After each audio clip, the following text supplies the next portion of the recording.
Good morning, students. Today we are learning or dealing with the conservation of plants and animals. That is chapter 7th from your grade 8th. In this chapter we will learning about the different type of species, that is endangered, extinct, deforestation. What do you meant by deforestation, their consequences, their effects, and also conservation of plants and animals. Conservation का मतलब होता है that is protection, किसी चीज़ को protection provide करना. किसी चीज़, कौन सी चीज़, या तो वो एनिमल्स होंगे या तो वो क्या होंगे, प्लांट्स होंगे. हमने इस चैप्टर में ये चीज़ पढ़नी है, protection, safety. Okay, in biology plants is related to flora and animals is related to fauna. Okay, let us begin. First we begin with what do you meant by deforestation. Deforestation is nothing but the cutting of trees for human benefit. Deforestation क्या है, पेड़ों का काटना ताकि human being उसका use कर सके. Deforestation naturally भी होता है, मैन मेड भी होता है, and forest fire is also a type of deforestation. Forest में आग लगना, फॉरेस्ट का जलना भी एक टाइप का क्या है, डिफोरेस्टेशन ही है, जिसके कारण लैंड क्या हो जाती है, बैरन हो जाती है. बैरन का मतलब होता है बंजर हो जाती है. Causes of deforestation is number 1 is man-made and then natural effect. Also man-made में क्या आ जाता है, man-made include urbanization, mining, timber. Okay, urbanization का मतलब क्या होता है कि ह्यूमन बीइंग क्या करता है, बिल्डिंग्स बनाने के लिए, फैक्ट्रीज बनाने के लिए फॉरेस्ट को क्या कर देता है, काट देता है. Just cut down the forest. वो किसके अंडर आ जाता है, दैट इज अर्बनाइजेशन के अंदर आ जाता है. ठीक है. फर्नीचर्स बनाने के लिए भी क्या होता है, वुड का यूज होता है. Wood is also known as timber. Timber जो हम फर्नीचर बनाने के लिए लकड़ी का यूज करते हैं उसे हम क्या बोल देंगे, टिम्बर. पेपर इंडस्ट्रीज में भी क्या होता है, यूजफुल होता है. And also land use for cultivation is also a part of deforestation. Okay, अब अगर मैं बात करूं नेचुरल इफेक्ट्स की, तो नेचुरल इफेक्ट्स में क्या आ जाता है, फॉरेस्ट फायर, hurricanes, आपका ड्राउट इज दैट इज सूखा, एंड पेस्टिसाइड्स. हम पेस्टिसाइड्स का यूज करते हैं, उनको प्लांट्स में फेंकते हैं, जिसके कारण प्लांट्स क्या हो जाते हैं, डेड हो जाते हैं, वो मर जाते हैं, या फिर मैं क्या बोल सकती हूँ, वो जल जाते हैं. अब अगर मैं बात करूँ डिफोरेस्टेशन के इफेक्ट्स की, तो डिफोरेस्टेशन के इफेक्ट्स क्या आ सकते हैं, that is global warming, desertification, soil erosion, floods, etc. If there are no trees, the temperature of earth is increased and the cause global warming. Temperature अर्थ का इंक्रीज कर जाएगा, जिसके कारण ज़्यादा से ज़्यादा क्या हो जाएगी, ग्लोबल वार्मिंग हो जाएगी. ओके, डेजर्टिफिकेशन का मतलब होता है कि जो लैंड होती है, जो सॉइल होती है, वो डेजर्ट की तरह हो जाती है, जैसे कि राजस्थान में होती है, जिसके कारण लैंड की जो सॉइल की वाटर होल्डिंग कैपेसिटी बहुत कम रह जाती है, वो पानी को होल्ड नहीं कर सकते, और जिसके कारण वो जो सॉइल होती है वो फर्टाइल नहीं रहती, मतलब उपजाऊ नहीं रहती. Soil erosion is also effect of deforestation. Soil erosion से हम ये समझते हैं, the huge flow of water, the land and the soil move from its place. पानी का एक बहुत बड़ा सा ह्यूज अमाउंट ऑफ फ्लो आया और वो सॉइल को अपने साथ ले गया, जिसके कारण वहाँ पे थोड़े थोड़े से क्या होते हैं, जो लैंड में क्रैक्स पड़ना क्या हो जाते हैं, स्टार्ट हो जाते हैं. और जो लैंड होती है वो बैरन हो जाती है, मतलब वो बंजर हो जाती है, वो फर्टाइल नहीं रहती। इसे हम क्या बोल सकते हैं, soil erosion. Okay, so next the topic is conservation of forest and wildlife conservation, that is protection. Conserve करना किसको, फॉरेस्ट को, forest and wildlife, wildlife is related to animals. Okay, in this section we will learning how can we conserve plants and animals, that is flora and fauna. There are different ways to conserve flora and fauna. Something known as biosphere reserves, national parks, wildlife sanctuaries, tiger reserves. हम लोगों ने क्या पढ़ना है अब, conservation of forest and wild life, that is flora and fauna, that is plants and animals, कि उनको कैसे कंजर्व किया जाए। तो उनको कंजर्व करने के लिए हमारे पास बहुत से तरीके हैं, जैसे कि biosphere reserve, national park, wild life sanctuary, tiger reserves, etc. So we start with biosphere reserve, a large area meant for the conservation of wild animals, wildlife, plants and animal resources. एक बड़ा सा area जहाँ पे animal, plants को रखा जाता है और उनको प्रोटेक्ट किया जाता है। बायोस्फीयर रिजर्व में क्या होता है कि जो ह्यूमन बींग्स है वो वहाँ पे जाके एजुकेशन ले सकते हैं और अपना रिसर्च वर्क क्या कर सकते हैं। Biosphere reserve allow research and education to zoologists and botanists. Zoology is related to animals and botany is related to plants. Okay, biosphere reserve की एक एग्जांपल है, that is Pachmarhi biosphere reserve, जहाँ पे flora मतलब प्लांट, जस्ट लाइक एग्जांपल साल and wild mango को क्या किया जाता है, कंजर्व किया जाता है। And fauna that is flying square and चीता को वहाँ पे क्या किया जाता है, कंजर्व किया जाता है। ओके, इसके बाद हमारे पास क्या आ जाती है, एक आता है biodiversity. Biodiversity is nothing but flora and fauna of an area. Flora and fauna मतलब flora is plant and fauna is animal of an area, मतलब एक पर्टिकुलर एरिया, मतलब प्लांट्स एनिमल्स टुगेदर एक एरिया में, उसको हम क्या बोल देंगे, बायोडाइवर्सिटी। अब हम बात करेंगे नेशनल पार्क की। नेशनल पार्क क्या होता है? नेशनल पार्क भी एक एरिया है जहाँ पे वाइल्ड लाइफ कंजर्व की गई है। वाइल्ड लाइफ वहाँ पे क्या होता है कि वो वहाँ के एरिया का बिल्कुल फ्रीली यूज़ कर सकते हैं, लेकिन जैसे हमने पढ़ा बायोस्फीयर रिजर्व में ह्यूमन एक्टिविटी होती थी, लेकिन नेशनल पार्क में कोई भी ह्यूमन एक्टिविटी नहीं होती।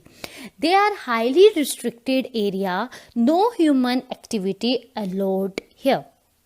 ओके, नेशनल पार्क जो होता है वो प्रोटेक्ट करता है historic and cultural heritage of an area. वो हिस्टोरिक एंड कल्चरल चीज़ों को भी क्या करता है, कंजर्व करके रखता है। Just like a example of rock shelter जो सतपुरा नेशनल पार्क में है।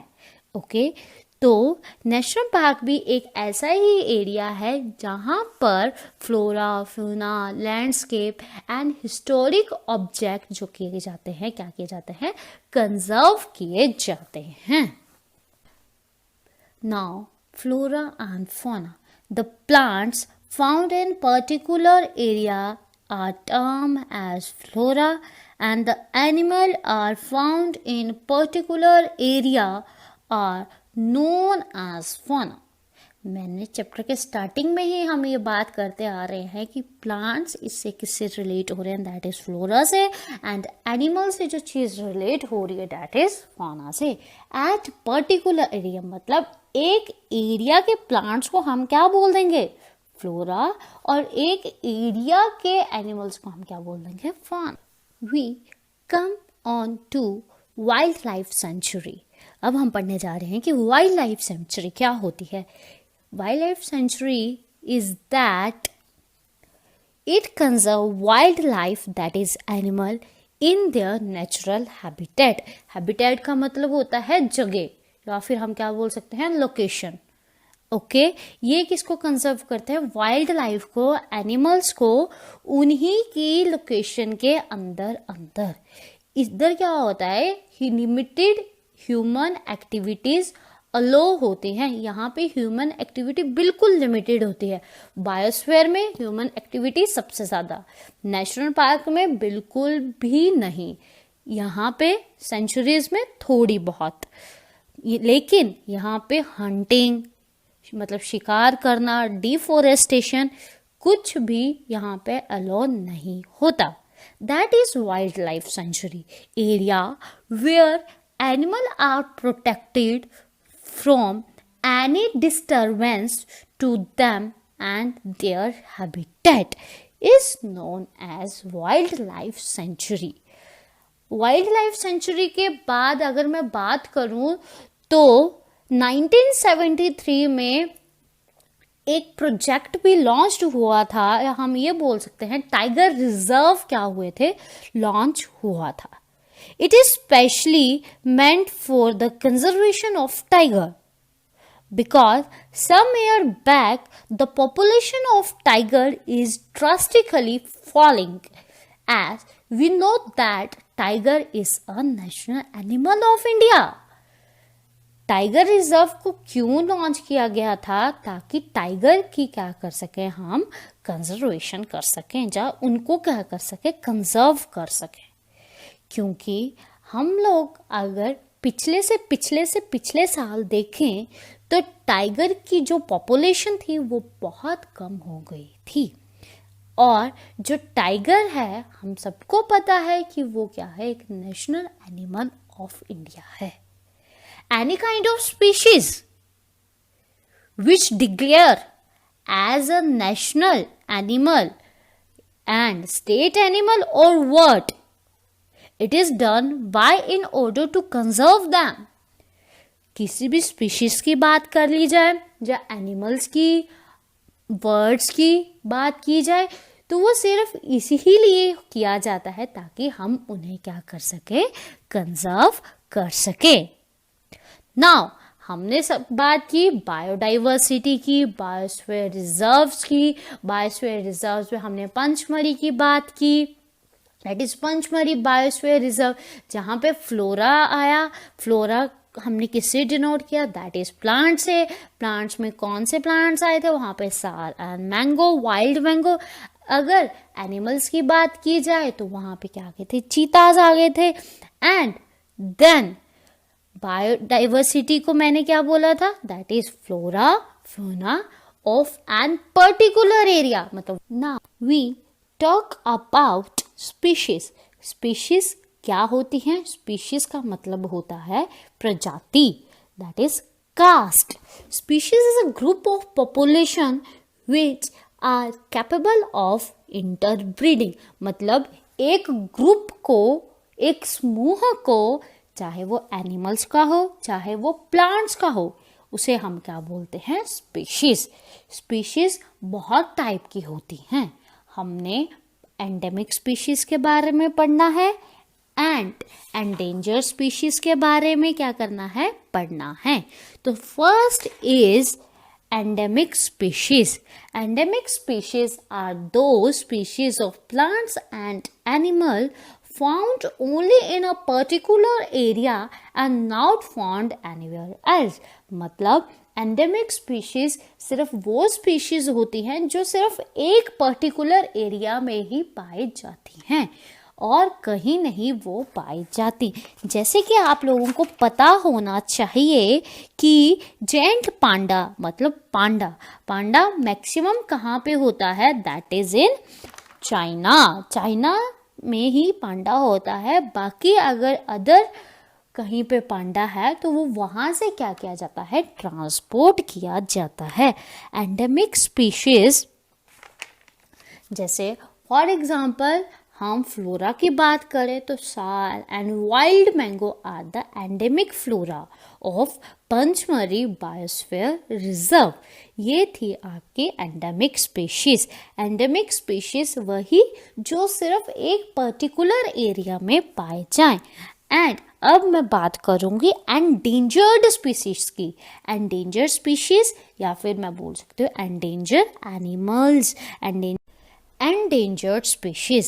Endangered species which at high risk of extinction, जिनको सबसे ज़्यादा खतरा है ख़त्म होने का, उन स्पीशीज़ को या उन एनिमल्स को, उन प्लांट्स को हम क्या बोल लेंगे, एंडेंजर्ड एनिमल्स, स्पीशीज़ और प्लांट्स। जस्ट लाइक आपकी blue whale, even also tigers are the example of endangered animals. Red Data Book are books which keep a record of all endangered plants and animals. एक book है that is Red Data Book. उन books में क्या किया जाता है, endangered species और animals के बारे में लिख दिया जाता है। एंडेंजर्ड जो खत्म होने के कगार पे हैं, दैट इज एंडेंजर। एक आता है एक्सटिंक्ट स्पीशीज। एक्सटिंक्ट स्पीशीज वो स्पीशीज हैं जो वर्ल्ड में खत्म हो चुकी हैं, that is no longer in world, just like आपके dinosaurs and dodo. Okay, you get my point. Then next we learn about an ecosystem. Ecosystem क्या होता है, अब हम ये पढ़ते हैं। Ecosystem consist of all the plants, animals, micro organism, living things, even also soil, water and air together consist N ecosystem. Ecosystem में living भी आते हैं और नॉन लिविंग भी आते हैं।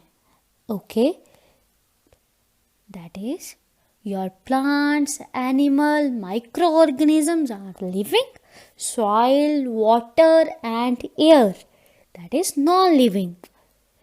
इन other words, plants, animals, microorganisms are a poietic components where soil, water and air are abiotic components. Living and non-living is equal to ecosystem. सब मिलके क्या बना रहे हैं, एक इकोसिस्टम बना रहे हैं, that is ecosystem. Now the next topic is migration. Migration क्या होता है बेटा, माइग्रेशन होता है movements of animals from one place to another. In other words, migration is a movement of animals from its own habitat to some other habitat from a particular time period every year due to climatic changes or for breeding. Migration का मतलब है movement animals की उनके अपने घर से दूसरे घर में, जो कि एक पीरियड के बाद चली रहती है, जहाँ हम बोल सकते हैं साल के बाद चली रहती है। क्यों? Just because of climatic changes.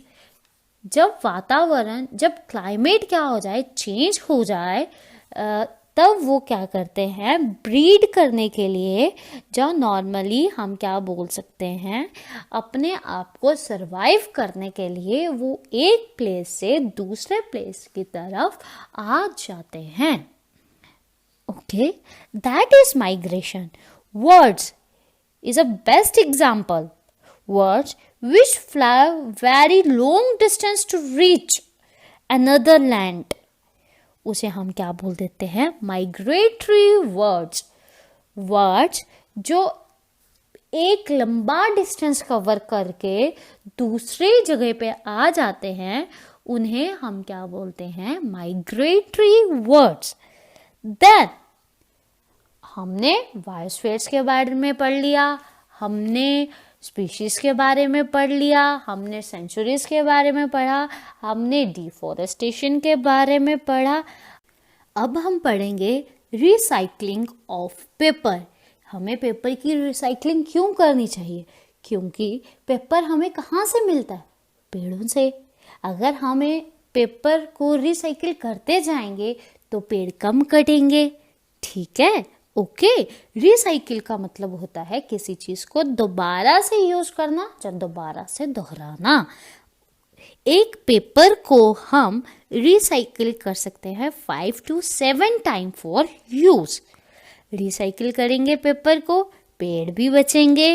Even also energy, water and chemicals जो पेपर बनाने के लिए यूज हुए वो भी क्या हो जाएंगे? बच जाएंगे. इसीलिए हमें क्या करना चाहिए? पेपरों को रिसाइकिल करना चाहिए. इवन पेपर को नहीं, जो चीज़ रिसाइकिल होने वाली है उनको रिसाइकिल हम लोगों को करते रहना चाहिए, ताकि पॉल्यूशन भी ना फैले और साथ में पेड़ भी कम कटे. अब मैंने फर्स्ट में बोला था that is deforestation and reforestation. हमने डिफोरेस्टेशन तो पढ़ लिया, that is cutting of trees. अब हम पढ़ेंगे रिफोरेस्टेशन. रिफोरेस्टेशन क्या है? मतलब अगर डिफोरेस्टेशन के पॉइंट ऑफ व्यू से देखें तो रिफोरेस्टेशन का मतलब आ जाएगा प्लांटिंग ऑफ ट्रीज, है ना? या नॉर्मली हम क्या बोल सकते हैं? Reforestation is the restocking of destroy forest by planting new tree. मतलब फॉरेस्ट को दोबारा से हरा भरा करना कैसे? न्यू पेड़ को प्लांट करके. That is reforest. We complete all the topic of chapter 7, that is conservation of plants and animals. The topic we complete are deforestation, species, biosphere reserve, national park, sanctuaries, endemic species, extinct species, endangered species, and last deforestation. Okay, so I hope you all understand chapter number 7. Thank you and have a nice day.